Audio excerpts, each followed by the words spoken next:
มาหานมวยเช่นกันเนี่ยนี่นี่ผสมมันมักยีดนะเก่าละเห็นมากับเบิ่งอันนี้อาหารเบิ่งไอ้ฮะได้เย้นี่กินดีเขาเด้อ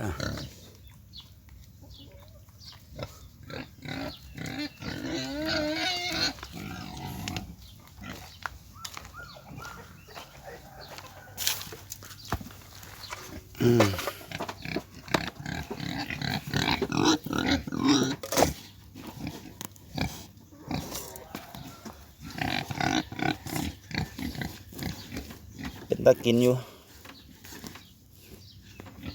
หอมพี่น้องหอมเลย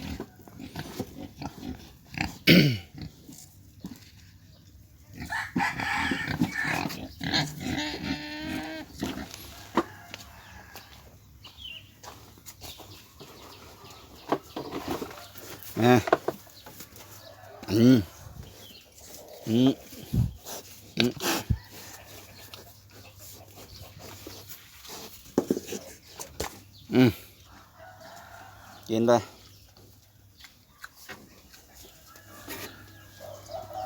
ตัวผูเดี๋ยวรอแป๊บนึงนะโอ้นี่เล่นน้ำทั้งหมดนะมั้งเนี่ยมักดูดไอ้ปูมน้ำให้น้ำไหล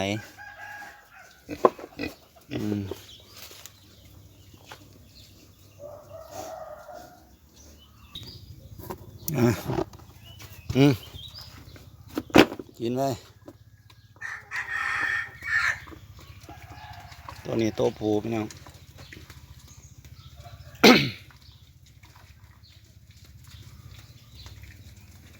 มันมากินนี่กินดีขนาดเลย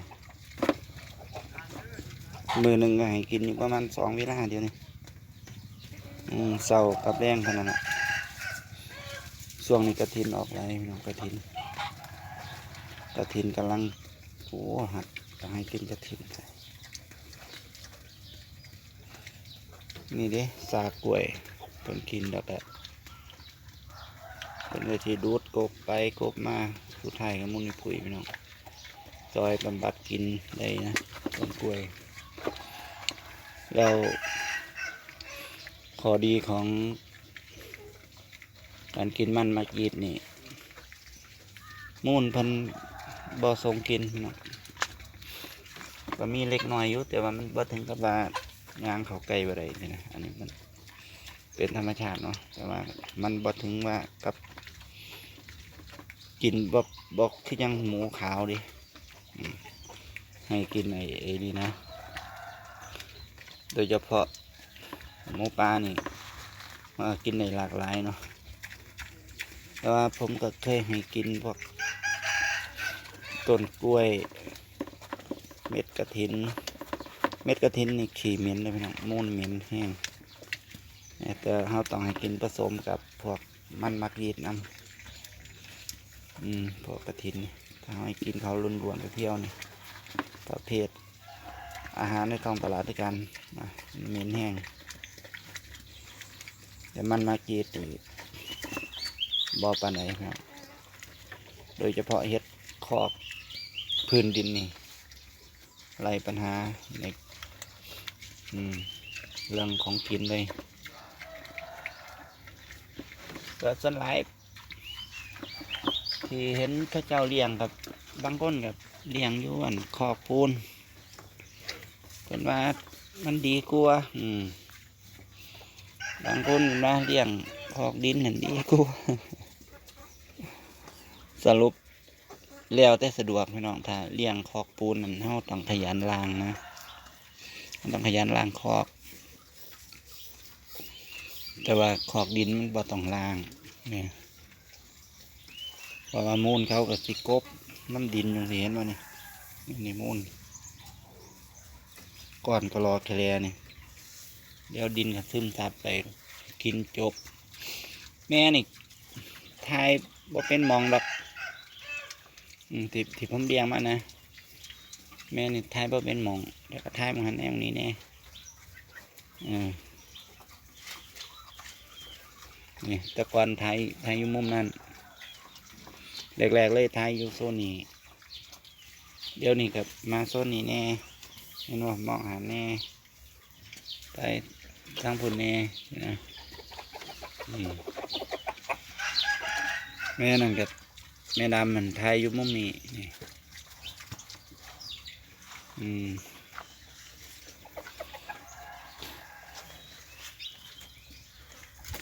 ่มาเบิ่งเมื่อนี้บอสตัดต่อวิดีโอถ่ายแบบเพียวๆเลย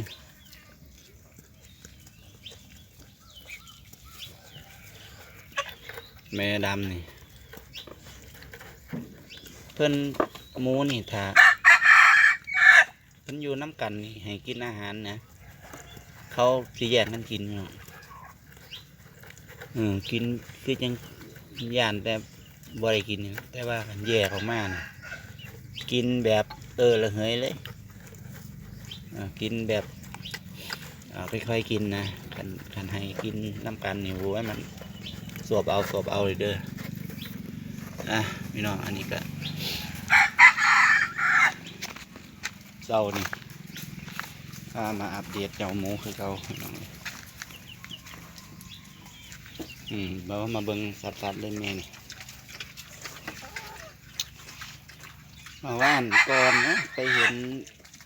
แม่เขาพี่น้องที่ผู้เฒ่าเพิ่นไปซื้อมาที่ผมไปซื้อต่อผู้เฒ่ามานะไปเบิ่งแม่เขาสีนี่แหละประมาณ150 โลพี่น้องแม่เจ้าแม่นี่นะแม่เขาเนี่ยแม่หมูแม่นี่ อันนี้ก็ลูกผมก็เลยว่ามันคือสีคือคล้ายๆกันก็ถามว่านี่ละมาน้องที่เจ้าเอาไปนี่ละแม่มันนะแม่ตัวนี้ละ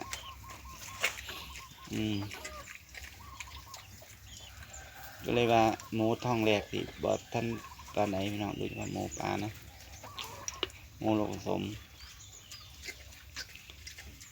แต่ว่าต้นว่าสีใหญ่เริ่มใหญ่ขึ้นเรื่อยๆท้องฟาร์มนี่สิเป็น100 โลเลยผมไปเบิ่งมาว่านที่ผมไปหารวมหมูให้เพิ่นนะก็ไปเห็นโอ้แม่เพิ่นว่าสงกรานต์จะออกลูกอีกก็สิออกไล่ๆกับแม่นี่แหละคิดว่าไล่กับลูกเขานี่แหละสีเดียวกันเพราะว่ามันเป็นแม่ของเขานะผมก็เลยว่ามันคือไงแต่จักปีถามเพิ่นว่าหมูท้อง3มันว่าท้อง3ป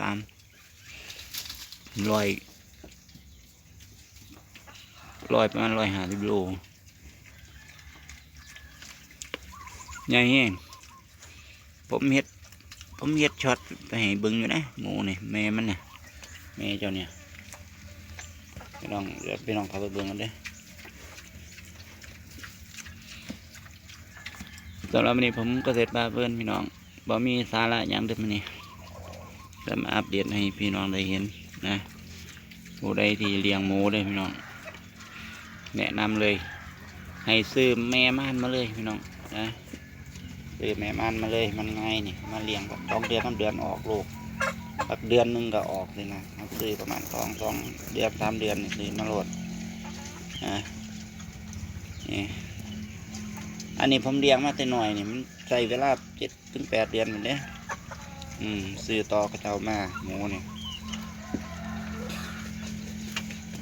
ก็เลยว่า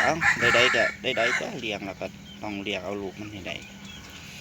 แล้วผมซื้อมานั่น3 ตัวเมีย2 ตัวผู้1ได้ทับกันนี่แหละนี่แม่ดำกับท้องกันก็ตาเบิ้งเขาละว่าจะออกยังไงโอเคพี่น้องสำหรับคลิปนี้เนาะผมก็จะพาเพื่อนพี่น้องถ้าเห็นว่าคลิปนี้ได้มีประโยชน์นะพี่น้องกดไลค์ กดแชร์เพื่อเป็นขวัญกำลังใจในการถ่ายทำคลิปต่อไปสำหรับวันนี้ขอลาพระจากไว้ที่เพียงเท่านี้บ๊ายบายสวัสดีครับผม